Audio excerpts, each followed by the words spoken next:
হ্যাঁ চলো, না পড়লে আমি ধরবো জলে নেমে, চলো।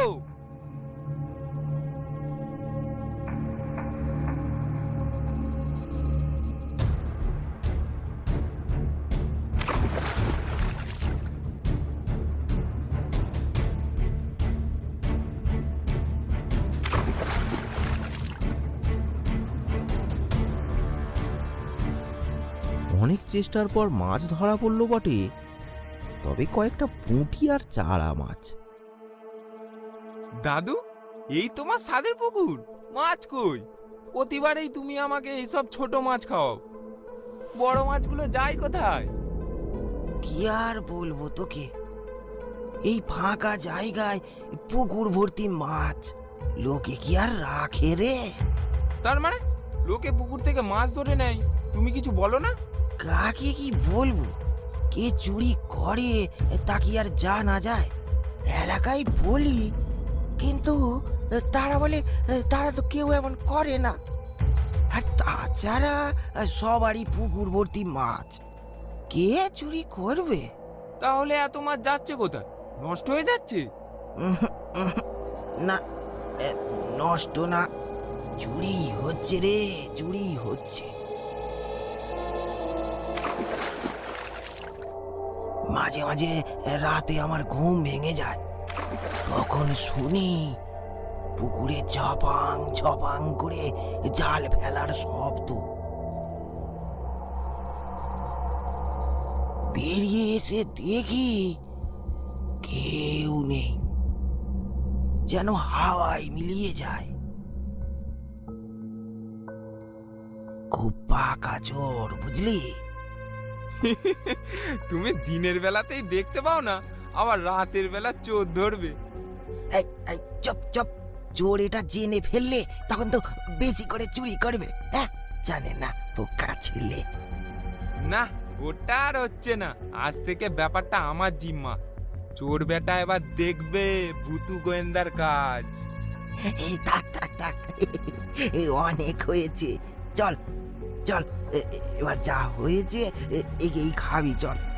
কি আর করা যাবে বলো, তাই চলো।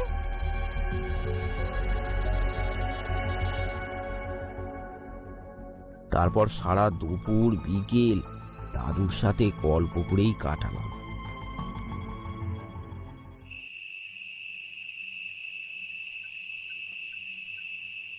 সন্ধ্যায় তাড়াতাড়ি খাওয়া দাওয়া করে শুয়ে পড়লাম।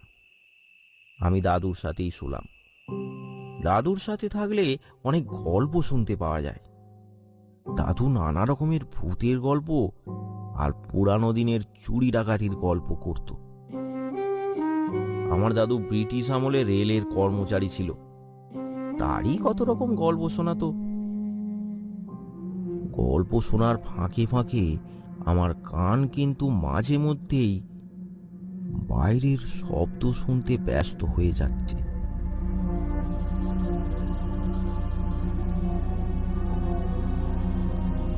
কখন সেই মাছ চোর আসবে, আজ তাকে আমি ধরবই।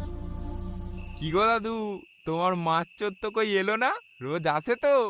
হ্যাঁ, রোজ আসি, তবে তাকে ধরা যাবে না বাবা। চল চল, এবার ঘুমিয়ে পড়। বলতে বলতে এমন সময় শুনতে পেলাম পুকুরে জাল ফেলার শব্দ। দাদু, ওই তো মনে হয় পুকুরে জাল পড়লো, চলো চলো। থাক থাক থাক, গিয়ে কোনো লাভ নেই রে, চোখ বন্ধ কর কর, ঘুমিয়ে পড় ঘুমিয়ে পড়। দূর, তুমি চলো তো, না হলে আমি একাই যাচ্ছি। যাবে কি বলো? উফ, এ তো চালিয়ে মারলো। চল চল দেখি, চল।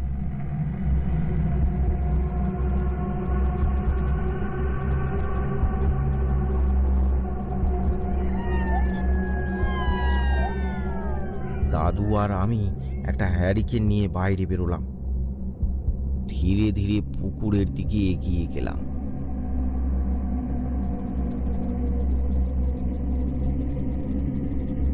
কিন্তু কি আশ্চর্য, কেউ তো নেই। দাদু, জোর হাওয়া হয়ে গেছে, কতবার বললাম একটু তাড়াতাড়ি এলেই ধরা পড়তো নিশ্চয়ই। আরে না না, এ চোর খুব শেয়ানা, সহজে ধরা পড়বে না। চল ঘরে ফিরে চল।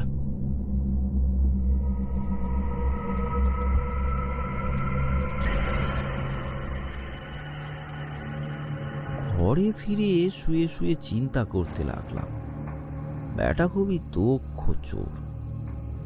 একে ধরতে হলে আমার ভেতরে সেই ভূতু গোয়েন্দাকে জাগাতে হবে। কাল সকাল থেকে এই কাজ শুরু করতে হবে।